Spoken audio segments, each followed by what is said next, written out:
नमस्कार, मैं अशोक प्रियदर्शी। आज हम बिहार के पूर्व मुख्यमंत्री जीतन राम मांझी जी के साथ हैं और इनकी एक यात्रा शुरू होने वाली है बिहार के नवादा जिले के शेखोदौरा आश्रम से। और सबसे बड़ी बात है कि ज़्यादातर यात्रा जो शुरू होती है बिहार में, तो उत्तर बिहार से शुरू होती है और इनका चूंकि कुछ अलग ही स्टाइल होता है, इनका एक अलग ही पहचान है राजनीति में, तो यात्रा का भी थोड़ा मिजाज अलग है। तो हम इन सब चीज़ों को समझने के लिए आज उनसे बात कर रहे हैं। सर, थोड़ा बताएं यात्रा के लिए नवादा को क्यों चुना गया? देखिए, हमारे दिमाग में बहुत पहले से बात रही है कि बिहार नहीं हिंदुस्तान में मगध का एक अलग अस्तित्व रहा है, राजनीतिक दृष्टिकोण से भी, सांस्कृतिक दृष्टिकोण से भी।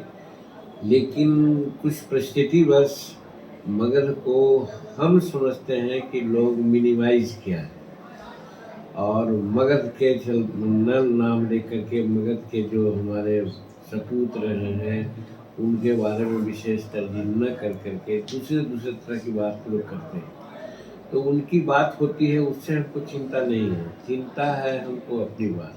अब जैसे शेखो दौरा की बात आप कर रहे हैं, तो शेखो दौरा अपने आप में इस बिहार के इतिहास में एक अलग स्थान रखता है। वहाँ जयप्रकाश नारायण जी बहुत काफ़ी समय रहे और काफ़ी काम किया, उन्होंने कई गांव बसाने का काम किया। और आज स्थिति वहाँ यह है कि उन सब गाँवों को कोई जानने वाला नहीं है कि ये गाँव की क्या परिस्थिति रही। और जयप्रकाश नारायण जी की बात जहाँ तक आती है, वर्तमान में जो राजनीतिक परिवर्तन हुए हैं वो जयप्रकाश नारायण जी का ही देन है, उनके संपूर्ण क्रांति का ही देन है। और उस योद्धा को, हम उनके कर्मभूमि को अगर हम लोग भूलते हैं तो हम समझते हैं कि हम लोग अपराध करते हैं। इसीलिए हम लोगों ने सोचा कि जो भी हो, शेखो दौरा से हम लोग स्टार्ट करेंगे, शेखो दौरा के लोगों से बात करेंगे। वहाँ पर जो उनके द्वारा किया हुआ काम है, चाहे गांव बसाना हो, चाहे और कुछ काम किए हों, खेती बाड़ी का, बगीचा का, और कोई ऐसा काम, उस सब काम को आगे बढ़ाने के संदर्भ में हम लोग एक नोट बनाएंगे और सरकार के सम्मुख हम लोग उपस्थित करेंगे। फिर देखा जा रहा है कि डॉक्टर श्री कृष्ण सिंह बिहार केसरी कहे गए, बात सही है, लेकिन दक्षिणी बिहार में मगध में खनमा से उनका अपना संबंध है, वही उनकी जन्मभूमि रहेगी। और जन्मभूमि के साथ साथ आज बिहार का जो परिदृश्य है, जो किसान की बात आती है, जमींदारी उन्मूलन का जहाँ तक सवाल है, उसमें उनका बहुत बड़ा योगदान रहा। हम मुख्यमंत्री रहते हुए, और हमको ये पता है कि देवघर में अछूतों को प्रवेश कराने का पहल उन्होंने सबसे पहले किया था। उस समय जिस समय अछूतों के नाम पर क्या क्या न बात होती थी। तो ऐसे बड़े बड़े आदमी जो नायक का नायक कहे जा सकते हैं, और उनके जमीन को, उनके भूमि को नमन न करके हम सिर्फ चंपारण की बात करें, तो हमको नहीं लगा कि साहब ये कोई न्याय की बात है। चंपारण की भूमि को हम नमन करते हैं, इसमें कोई शक नहीं है, लेकिन हमको खनवा की भूमि को भी नमन करना चाहिए, शेखो दौरा का भूमि का नमन करना चाहिए। इसलिए हम लोग इसको चुने हैं। फिर अब देखते हैं, स्वतंत्रता सेनानियों में अभी कई एक हमारे शेड्यूल कास्ट के लोग, रजवार जाति के लोग थे, उन्होंने अपना योगदान दिया और उन्हें 1857 की लड़ाई में भी उन लोगों ने बहुत तरह की बात किया था, जिससे कि अंग्रेज़ों में घबराहट आई थी। उन लोगों का भी नाम लेने वाला कोई नहीं है, उनका स्थान को भी कोई देखने वाला नहीं है। हम लोग प्रयास करेंगे, उन जगहों पर भी जाएंगे, जा कर के माल्यार्पण करेंगे। फिर स्वामी जी जो खेती दृष्टिकोण से जो पहले था, किसान आंदोलन जिसको कहा जाता है, सबसे पहला शुरुआत उन्होंने किया। हमको मालूम होता है, हुआ भी है, कि आज भी स्वामी जी को जो इतना फॉरवर्ड लोग कहे जाते हैं, पर्टिकुलर कास्ट के लोग कहे जाते हैं, आज भी उनको गाली देते हैं। तो ऐसे ऐसे नायक जो युग परिवर्तन का काम किया, तो एक चंपारण में हुआ वो अलग बात है राजनीतिक दृष्टिकोण से, चाहे जो भी, लेकिन यहाँ तो अनेकों नायक ऐसे हुए हैं जो बिहार को परिवर्तन किया और देश को एक नई दिशा दी और किसान को, मजदूर को और सब लोगों को अपना अधिकार का पहचान कराया। वैसे लोगों को भूलना हम समझते हैं कि अन्याय है, और इसीलिए हमारी पार्टी हिंदुस्तानी अवाम मोर्चा सेकुलर के राष्ट्रीय अध्यक्ष संतोष कुमार सुमन जी ने और हमारे सारे कार्यकारिणी के सदस्यों ने ये तय किया कि हम 12 फरवरी से 22 फरवरी तक उन्हीं जगहों का विशेष रूप में भ्रमण करेंगे जहां हमारे मगध के सुरमा थे, जो बिहार की राजनीति नहीं देश की राजनीति को भी प्रभावित किया। हम उनको याद करेंगे, उनको नमन करेंगे। इसीलिए हम लोगों ने सिखों दौरा से कार्य करने का प्रारंभ शुरू कर रहे हैं 12 फरवरी से। इसमें सर एक और सवाल है कि चूंकि उनके जेपी के जो अनुयायी थे, जो उनका लंबा शासन भी रहा बिहार में, तो वो लोग भी कभी याद करने की कोशिश नहीं की। ये तो उनकी बात है। अब उनकी बात को मैं क्यों कहूँ? अगर वो बात हम कहेंगे तो यहाँ पर क्रिटिसिज्म की बात होगी, और हम क्रिटिसिज्म में विश्वास नहीं करते हैं। हम यहाँ पर मानते हैं कि हम अपना कर्म करेंगे। अगर हमारे करने से और जनसभाओं में आने वाले लोगों का जो समर्थन होगा, उससे शायद उनके दिल पर कुछ गुजरेगा, और शायद हमारे इस कार्यक्रम के बाद उन लोग भी इस ओर ध्यान देंगे, ऐसा हमको विश्वास है। क्योंकि जेपी जो थे वो उस दौर में 1954 में जब से एस्टेब्लिश हुआ था संस्था, उसके बाद से लाखों गरीबों के लिए वो एक तरह से मसीहा के तौर पे थे, और करीब 17-18 योजनाएं चल रही थी। अब सिर्फ एक कटाई का योजना चल रहा है, जो कटाई बुनाई का योजना है, बाकी सब बंद हो गए। तो उसके चलते लोग पलायन भी कर गए, 10-12 गाँव भी बसाए गए थे। वो गाँव का भी बुरा हाल है सर। जैसे एक गांधी जी के नाम पे था, एक बा के नाम पे था, एक प्रभावती के नाम पे था, उन 12 गाँवों में, तो उन गाँवों की भी बड़ा बुरा हाल है। यही सब गांव को हम लोग देखेंगे, इसका अध्ययन करेंगे। और सही बात है कि हम लोग हिंदुस्तान के कोने में कहीं भी जाते हैं, हम लोग देखते हैं कि बिहारी लोग वहाँ बहुत अपना अच्छा काम कर रहा है, चाहे कुशल मजदूर के रूप में हो, चाहे अकुशल मजदूर के रूप में हो, और या IAS अफसर हो या IPS अफसर हो। पता नहीं, जब हमारे यहाँ सारी अवेलेबिलिटी है, हमारे यहाँ ज़मीन इतनी उपजाऊ है इस माने में कि हमारे टैलेंटेड आदमी बिहार को आगे बढ़ा सकते हैं, और उनका सूद अगर हम नहीं दे रहे हैं, उनको अपॉर्चुनिटी हम नहीं दे रहे हैं, तो कहीं न कहीं सरकार की नीति में ज़रूर कमजोरी है। हम समझते हैं कि नीतीश कुमार जी आए थे 2005 में, तो सबसे पहला उन्होंने एक नारा दिया था कि हम पलायन को रोकेंगे।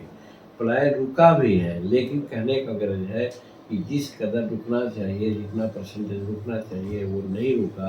और जयप्रकाश नारायण जी ने जो काम किया 10, 5, 20 गाँवों में, अगर उन सब कामों को फिर पुनर्जीवित किया जाए तो हजारों लोगों को स्वनियोजन यहाँ मिल सकेगा। और अभी उन लोग डिक्लेयर किए हैं कि हम 10 लाख लोगों को नौकरी स्वनियोजन देंगे, और भी तेजस्वी जी ने भी कहा है 20 लाख लोगों को स्वनियोजन और नौकरी देने की बात है। तो इस काम को अगर करना चाहते हैं तो शेखों दौरा के जो इलाका है 10, 5, 20 गाँव, उसको पुनर्जीवित करना होगा। वहाँ क्रियाकलाप पहले होते थे, उसको आगे बढ़ाना होगा, तो हजार लोगों को पुनर्नियोजन हो सकता है। इस दिशा में भी हम सरकार का ध्यान आकर्षित करने का प्रयास करेंगे।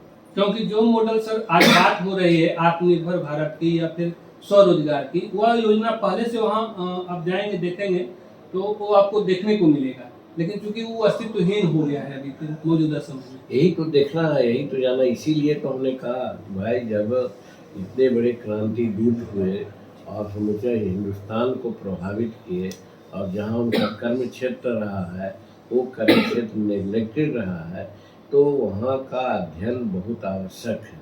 वहाँ का अध्ययन कर के राजनीतिक रूप में, चाहे मीडिया के माध्यम से हो, संपर्क के माध्यम से हो, हम उसको आगे बढ़ाने का काम करेंगे, ताकि जो स्वनियोजन और जो सरकार अपने नौकरी देने की बात कर रही है उसमें उनको मदद मिले।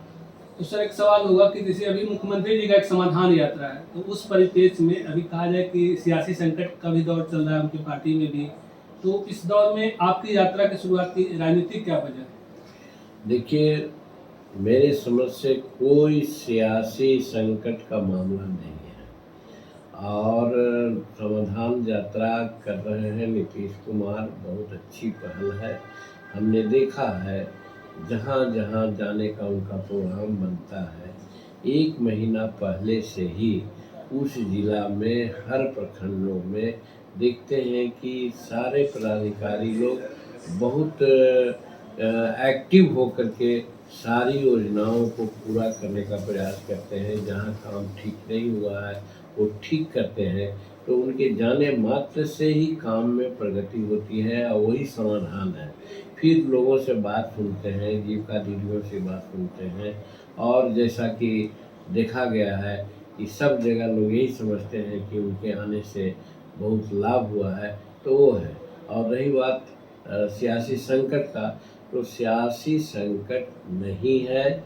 हम उपेंद्र कुशवाहा जी के बारे में जो लोग सोच रहे हैं वो गलत सोच रहे हैं। कुशवाहा जी आए थे कुछ मंशा से यहाँ पर, आपस में कुछ बात हुई होगी और जब नीतीश कुमार जी ने अपने बात को दोहरा दिया कि भाई बिहार का अगला मुख्यमंत्री अब खास करके 2025 में उन्हें गठबंधन का, महागठबंधन का नेतृत्व तेजस्वी जी करेंगे, तो लोग समझ सकता है कि अब चीफ मिनिस्टर की वैकेंसी नहीं है। फिर उसके बाद डिप्टी चीफ मिनिस्टर की भी बात आई, उस पर भी नीतीश कुमार जी ने कह दिया कि हाँ 2 डिप्टी चीफ मिनिस्टर नहीं हो सकते हैं, तो वहाँ भी वैकेंसी नहीं है। तो जो आने वाला आदमी है सोचा होगा कि जब ये दोनों वैकेंसी नहीं है तो हम कहाँ रहेंगे, तो इसलिए वो अपना इधर उधर की बात कर रहे हैं। तो उनकी राजनीतिक सोच है, उनके सोच को हम गलत नहीं मानते हैं और वो कर रहे हैं, लेकिन उसके चलते महागठबंधन में कोई कमजोरी है ऐसा मैं नहीं मानता। उस यात्रा से इस यात्रा, आपकी यात्रा से क्या फर्क, मतलब क्या इसको अगर तुलनात्मक देखा जाए तो इस यात्रा को किस रूप में लेते हैं? देखिए, उनकी यात्रा समाधान है, वो सत्ता में है, जहाँ जाते हैं समूचे बिहार के पदाधिकारी जो अव्वल पदाधिकारी लोग होते हैं सभी लोग पहुँचते हैं, अनस्पॉट डिसीजन होता है, सब कुछ होता है। हम सिर्फ अध्ययन करेंगे, अध्ययन कर करके उसका रिपोर्ट बनाएंगे, रिपोर्ट बना करके चाहे बिहार विधानसभा का मामला हो या मुख्यमंत्री से पर्सनल मिलने का मामला हो या पदाधिकारियों को अपना लेटर पैड पर लिख करके देने का मामला हो, ये तीनों स्वरूप को हम अपना करके समाधान निकालने का प्रयास करेंगे। हमारा काम ये है क्योंकि हम सत्ता में नहीं हैं और हमारे साथ पदाधिकारी कोई नहीं है, तो इस चीज़ में हम नीतीश कुमार जी को मदद करेंगे ताकि जो समाधान वो चाहते हैं वो समाधान और तेज गति से और पूर्ण समाधान हो, इसकी व्यवस्था हम अपने यात्रा के माध्यम से यानी जो समस्याएं आएगी उनको आप सरकार तक पहुंचाएंगे। निश्चित इसीलिए तो जब गरीब संपर्क यात्रा कर रहे हैं तो संपर्क का क्या मतलब है? बहुतों को बहुत तरह की बात है, सब कुछ थोड़े मुख्यमंत्री से मिल लेते हैं, या जब जिस जिला में आते हैं मुख्यमंत्री तो पदाधिकारी लोग भी गरीबों की बात बहुत कम देख करके कुछ योजनाओं की बात करते हैं, कुछ और कॉलेज है, यूनिवर्सिटी है इत्यादि की बात करते हैं, लेकिन गरीब की झोपड़ी में क्या हो रहा है, उनको पैखाना शौचालय है कि नहीं है, उनका पानी की व्यवस्था है कि नहीं है, तो गांव तक के सीमित रह जाते हैं, शहर तक के सीमित रह जाते हैं, झोपड़ियों को नहीं देखते हैं। हम झोपड़ियों के लोगों से बात करेंगे, कहाँ कहाँ क्या है उसको हम एक लिस्ट करेंगे और उन इन्वेस्टमेंट के आधार पर सरकार को हम समर्पण करेंगे ताकि वहाँ पर वो काम हो जाए। ये कह सकते हैं कि जो उनका गैप रह जा रहा है उस गैप को आप पूरा करें। निश्चित वो उनको हम सप्लीमेंट करेंगे, उनके काम को ही पूरा करने के लिए हम प्रयास करेंगे। अच्छा, इसको सर कोई विधानसभा और लोकसभा चुनाव को लेकर के यात्रा का मकसद को जोड़कर देखा जा रहा है? देखिए, जहाँ तक चुनाव का सवाल है, जो हमारी पार्टी है हिंदुस्तानी अवाम मोर्चा सेकुलर, उसका जन्म की बात आप सोच लीजिए, वो इसीलिए पार्टी हुई है और नहीं तो आज भी लोग कहते हैं कि मर्ज कर जाइए, पहले भी कहते थे कि मर्ज कर जाए, लेकिन जीतन मांझी बिहार का मुख्यमंत्री 9 महीना रहा और रहने के दरमियान में सैकड़ों ऐसे डिसीजन हुए जिसमें 34-35 तो ऐसा है कि वो अकाट्य है। उन सब निर्णयों को अगर लागू किया जाए तो सर्वांगीण विकास बिहार का हो सकता है। तो कैसे हम पूरा करेंगे, क्योंकि सत्ता से तो हम हट गए, तो वैसी परिस्थिति में हम एक पार्टी बना करके, मुद्दा बना करके उस बात को सरकार के सामने रखेंगे। और आज हम घटक दल हैं महागठबंधन का, और जहाँ तहाँ यही बात होती है तो उन सब बातों को हम सरकार के सामने रखते हैं। और हम धन्यवाद देते हैं नीतीश कुमार जी का कि प्रकारांतर से, डायरेक्ट तो नहीं लेकिन प्रकारांतर से हमारे लगभग 22-23 जो निर्णय थे उसको उन्होंने अनुपालित किया है और करेंगे, ऐसा विश्वास है। इसलिए चुनाव और राजनीति से बहुत मतलब नहीं है, लेकिन जब चुनाव आएगा तो विधानसभा में, पार्लियामेंट में हमारी बात कैसे जाएगी इसका तो जरूर प्रयास रहेगा। और वैसी परिस्थिति में अब महागठबंधन में हम हैं, अब महागठबंधन में बैठ करके अभी 25 तारीख को पूर्णिया में एक बैठक होने वाली है महागठबंधन की। उसमें देखिए कि देवांशु भट्टाचार्य ने, तो वो थे दीपांकर भट्टाचार्य जी, उन्होंने भी मांग कर दिया है कि कोऑर्डिनेशन होना चाहिए। हम भी बहुत पहले से कहते रहे हैं कि भाई कोऑर्डिनेशन होना चाहिए, तो वो कोऑर्डिनेशन होगा। कोऑर्डिनेशन के अंतर्गत जब अगला चुनाव लोकसभा का हो या असेंबली का हो तो आपस में तय होगा किस पार्टी के भाग में कितने सीट और कहाँ की सीट होगी, वो सब तय करेंगे। तो उस पर निर्भर करता है। तो ऐसा कर्म क्षेत्र का जहाँ तक सवाल है तो हम गया के रहने वाले हैं, गया में हम पढ़े हैं, मगध यूनिवर्सिटी से हम काम किया है, यहाँ नौकरी भी किया है, और यहाँ हमारे सब विधायक भी हैं। 4 गो विधायक हैं तो 3 विधायक गया से ही हैं, एक आपको बगल से के जमुई जिला से हैं, और MLC भी गए के हैं, मंत्री भी हमारे गए के। मेरे कहने का मतलब कार्य क्षेत्र मेरा मगध रहा है, इसलिए मगध को विशेष फोकस हम लोग दे रहे हैं और देने का काम करेंगे। इसका कतई मतलब नहीं है कि हम सिर्फ चुनाव लड़ने के लिए ही कर रहे हैं। हमको अगर अररिया का सीट मिलेगा तो हम लड़ सकते हैं, पूर्णिया का सीट मिलेगा तो हम लड़ सकते हैं, हमको गोपालगंज में बगहा का सीट है वहाँ हम लड़ सकते हैं।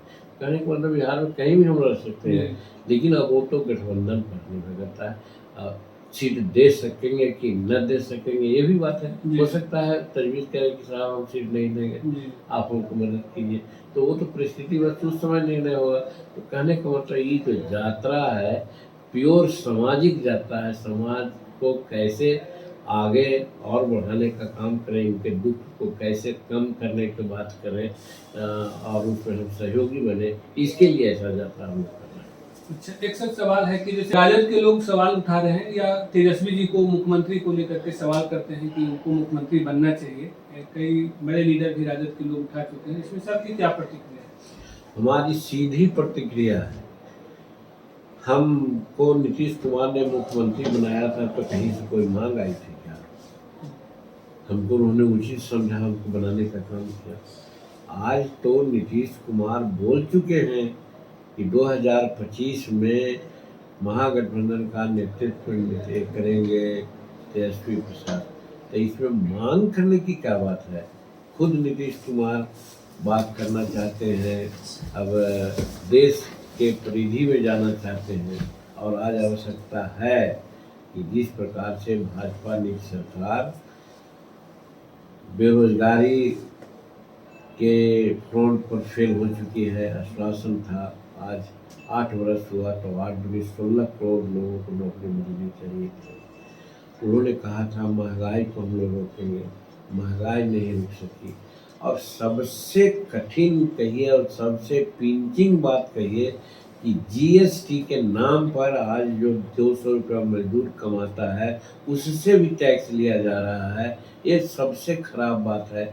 ऐसी परिस्थिति में इस सरकार के खिलाफ विरोधियों को गुलबंद करना पावन कर्तव्य होता है, और एक काबिलियत नीतीश कुमार में है, और वो प्रयास करेंगे 16 के बाद, जैसा कि आपने खुद कहा है कि हम हिंदुस्तान का दौरा करेंगे और विरोधियों को एकजुट करने का प्रयास करेंगे।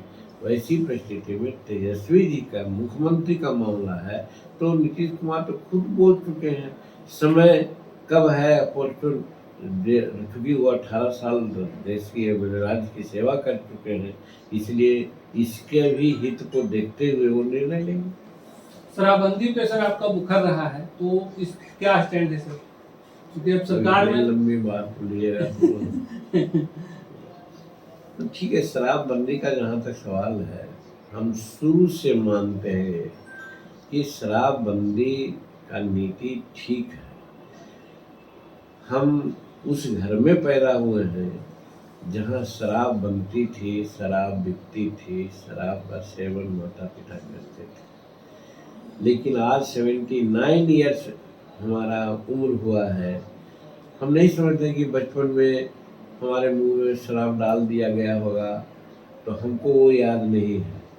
लेकिन आज तक अपने होठ पर शराब नहीं लाने का काम किया है, और यही कारण है कि हम भी पढ़े लिखे आज यहाँ हैं। हमारा भाई भी सब इंस्पेक्टर पुलिस था, नहीं है, तो हम जानते हैं कि शराब से बहुत हालत लोगों की चिंताजनक हो जाती है, आर्थिक भी, मानसिक भी और सामाजिक भी। वैसी परिस्थिति में शराब की जो बंदी है वो नीति बहुत अच्छी है, उसमें कहीं कोई दो मत नहीं। लेकिन हमारा फोकस वहाँ पर है कि इसका इम्प्लीमेंटेशन जो हो रहा है, यहाँ पर एडमिनिस्ट्रेटिव मैंने स्लैकनेस है।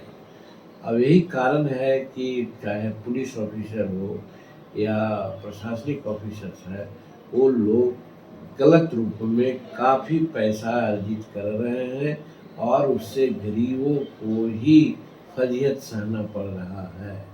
आज सर्वे करने की बात है, जेल में गणना करने की बात है कि 60-70% जो जेल में बंद है वो कोई तस्कर बंद नहीं है।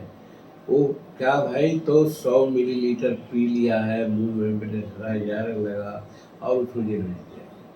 तो इस तरह की जो नीति हुई है, इसके संबंध में हम सुझाव जरूर देते रहे हैं कि कम से कम जो गरीबों को पकड़ा जा रहा है ऐसा न होना चाहिए।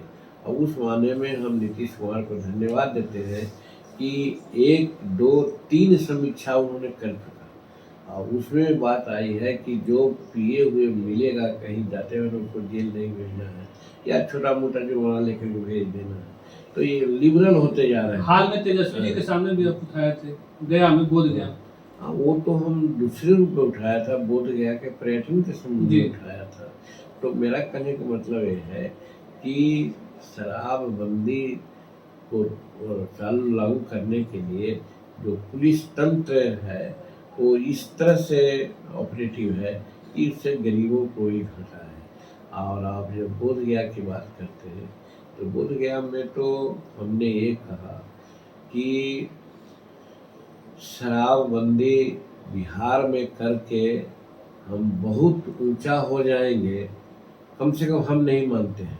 इसलिए कि आज गोवा है, आज महाराष्ट्र है, आज दूसरे राज्य है, वहाँ शराबबंदी नहीं है तो क्या वो लोग नहीं बन रहे हैं? क्या वहाँ लॉ एंड ऑर्डर बहुत खराब हो गया है और हमारे यहाँ लॉ एंड ऑर्डर बहुत ठीक है? या विदेशों की बात जहाँ है, जहाँ कॉमन कर्टसी में शराब पेश किया जाता है, तो क्या वहाँ मोरल नाम की चीज़ नहीं है? वहाँ विकास नहीं हो रहा है, वहाँ लॉ एंड ऑर्डर नहीं है। हमारा कहने का मतलब है excess of anything is wrong. Mahatma Gandhi भी कहाँ कहे थे कि शराब बंद करो? आज मेडिकल साइंस कहता है कि आवश्यक दवा के रूप में शराब का सेवन करना अनुचित नहीं है, लेकिन लिमिटेशन होना चाहिए। जैसे पॉइजन है, पॉइजन खाने पर आप तुरंत मर जाइएगा, लेकिन उसको मिश्रित करके दवा में दिया जाएगा तो वो अमृत है।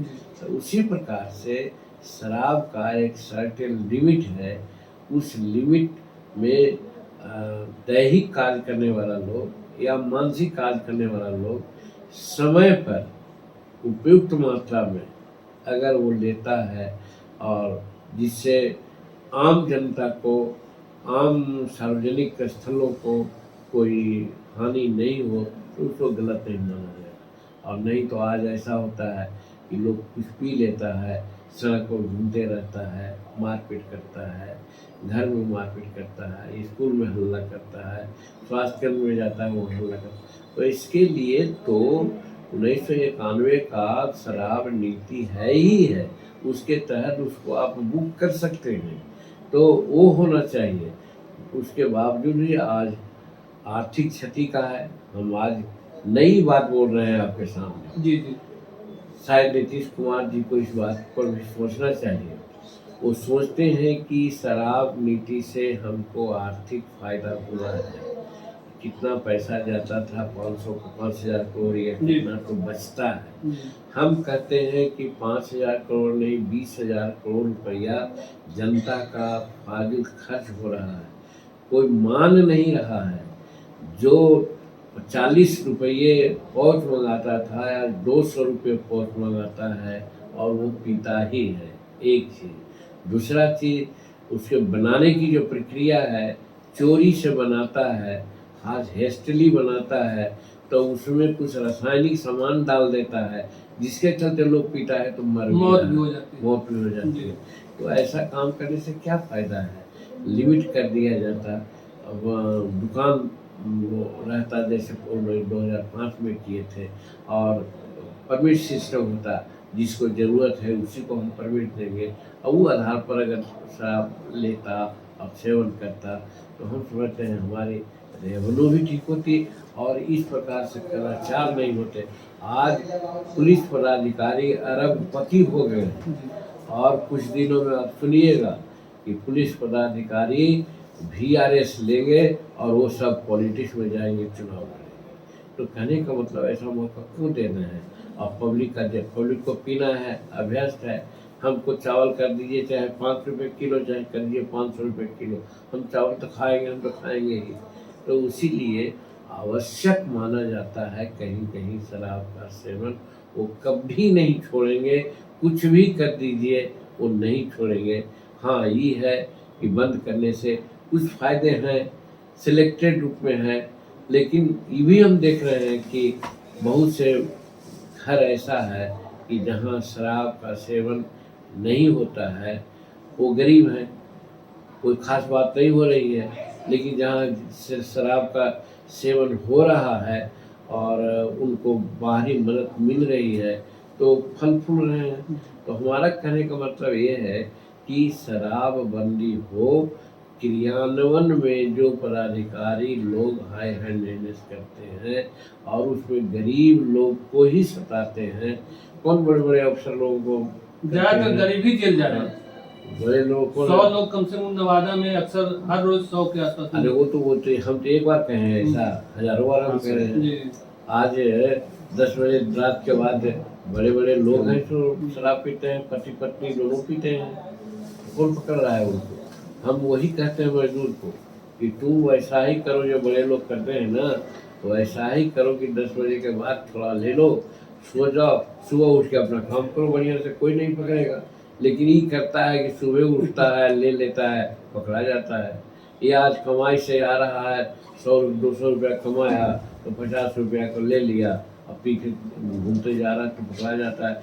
हमारा कहना है कि बड़े लोगों से सीख लो, जो सुनते हैं 50-50 हज़ार रुपया का बोतल उन लोग पीते हैं, हमको इतना पता है कितना बोतल कैसे है, लेकिन सुने कि 50,000 रुपये का बोतल होता है, तो जो पैसा कमाता है वो पिएगा, और पति पत्नी दोनों पीता है और लड़ता भी है दोनों जी।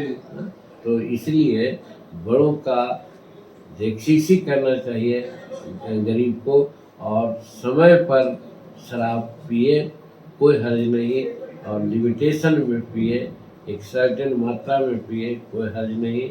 और उसी को कहा जाता है कि excess of anything is wrong. अगर वो ज़्यादा पीता है तो बर्बाद हो जाएगा, नहीं ज़्यादा पीता है, हिसाब से पीता है, तो उसका स्वास्थ्य में सुधार आएगा, उसके कार्य दक्षता में बढ़ोतरी होगी। सर, आप बहुत सारी जानकारी दी। एक आखिरी सवाल है मगही को लेकर के, क्योंकि आप मगही के एकमात्र लीडर हैं जो बराबर आप मगही को उठाते रहे हैं, तो हम इस पे सर का प्रतिक्रिया जानने का कोशिश करें कि मगही आखिर पिछड़ा हुआ क्यों है, जबकि सबसे ज़्यादा बोला जाने वाली भाषा है। देखिए, अभी हाल में हम एक जगह कहीं भाषण दे रहे थे मगही में ही, तो राय मदन किशोर जी पहले थे एडमिनिस्ट्रेटिव अफसर और उनकी पत्नी फिलॉसफी के प्रोफेसर रही है मगध में, और एक जगह गृह प्रवेश था, वहाँ हम पहुँचे। वहाँ पहुँचने के बाद बेचारे खड़ा होकर के कही कि आप तो भाई मगही में इतने अच्छा बोल सकते हैं, हमको पता नहीं था, और आप बोल करके मगही को आप इस इलाका में एक तरह से प्राणवायु दे रहे हैं। और उन्होंने ही कहा कि मगही और संस्कृत मिलकर के ही पाली भाषा का निर्माण हुआ है। तो मगही जननी है पाली भाषा का और कई एक भाषाओं का, और ख़ास करके मगध में के अलावा दूसरे में भी। अब जैसे मान लीजिए कि उत्तरी बिहार में भी है, मैथिली को और भोजपुरी को छोड़ दिया जाए तो बाकी अन्य भाषाएं जो है वो 70-80% मगही स्क्रिप्ट है, मगही बात बोलते हैं, सिर्फ थोड़ा सा आगे पीछे कर करके। और कहने का गलत कि हम बिहार के कोना में, उत्तर प्रदेश के कोई कोना में मगही हम बोलेंगे, सब लोग समझता है, भले न बोले अलग बात है। इसलिए मगही का विकास होना बड़ी ज़रूरी थी, और मगही के लिए एक बहुत अच्छा समय था। लेकिन दुर्भाग्य है हम लोगों का, जो मगही बोलने वाला समझने वाला है, कि मगही मगध क्षेत्र में बिहार विधानसभा, मगध क्षेत्र का ही चीफ मिनिस्टर 12-14 साल से, और हम लोग भी हैं। अब उसके बाद भी मगही को 8वीं सूची में नहीं जोड़ने के लिए प्रयास करना, एवं रिकमेंड नहीं करना, हम समझते हैं कि बहुत अन्याय मगही के साथ है। और यही कारण है कि जहाँ कहीं भी होता है, हम मगही में जब बोलते हैं तो इतना अच्छा हमको लगता है और जनता का समर्थन मिलता है कि एक बार बाढ़ में बोल रहे थे हम, रूढ़ी साहब थे, वो भोजपुरी में बोले, तो उसके बाद हम मगही में बोले, तो जितना लोग क्लैपिंग किया, ताली बजाया, तो अपने आप वो लजा गए। तो मेरा कहने का मतलब, मगही इतना प्रतिष्ठा हम लोग को दे रही है तो उसको प्रतिष्ठा देना हमारा फर्ज बनता है। लेकिन आज जब नीतीश कुमार जी मुख्यमंत्री हैं, जीतन मांझी इधर का एक सामाजिक कार्यकर्ता है, पटना मगध क्षेत्र में आता है जहाँ असेंबली है, और मगही 8वीं सूची के लिए नहीं दर्ज हो, नहीं ये बात हो, उसका अपना व्याकरण है, अपना साहित्य है, उसके एक से एक उद्भट विद्वान है। तो कोई चीज़ की कमी नहीं है मगही में। कमी सिर्फ हम समझते हैं कि राजनीतिक पैट्रोनाइजेशन का है, और राजनीतिक पैट्रोनाइजेशन अगर मिलता है तो मगही से ललित भाषा हम समझते हैं कोई नहीं है। इसलिए मगही आगे बढ़े, मेरे दिल में ये बात है, लेकिन देखिए क्या होता है। सर, आपके स्तर से कोई प्रयास हुआ था मगही बढ़ाने के लिए? हम तो रोज बोल बोल करके बात कर रहे हैं। हम तो कहा विधानसभा में कोई नहीं बोला, हम वहाँ बोले, यही ना प्रयास है। और क्या करेंगे साहब, हमको ऑर्डर है कि हम ऑर्डर करेंगे। पत्राचार वगैरह जो भारत सरकार से मांगा जाता है, वो उनसे राष्ट्रपति को लिखा है हमने, यही पारस बाबू बैठे हुए हैं, इन्होंने ये किया है। उसके बाद उनको हमने लिखा, कई बार लिखा है, वहाँ से जवाब भी आया है, हाँ इसको हम लोग लिखवा रहे हैं। वो सब काम तो होता ही रहता है, ये सब ये कोई काम में काम नहीं। काम मेन है बिहार से। बिहार की सरकार अगर चाहेगी तो हम समझते हैं कि हर काम हो सकता है। लेकिन हम यही समझ रहे हैं कि बिहार से कोई उचित पहल नहीं हो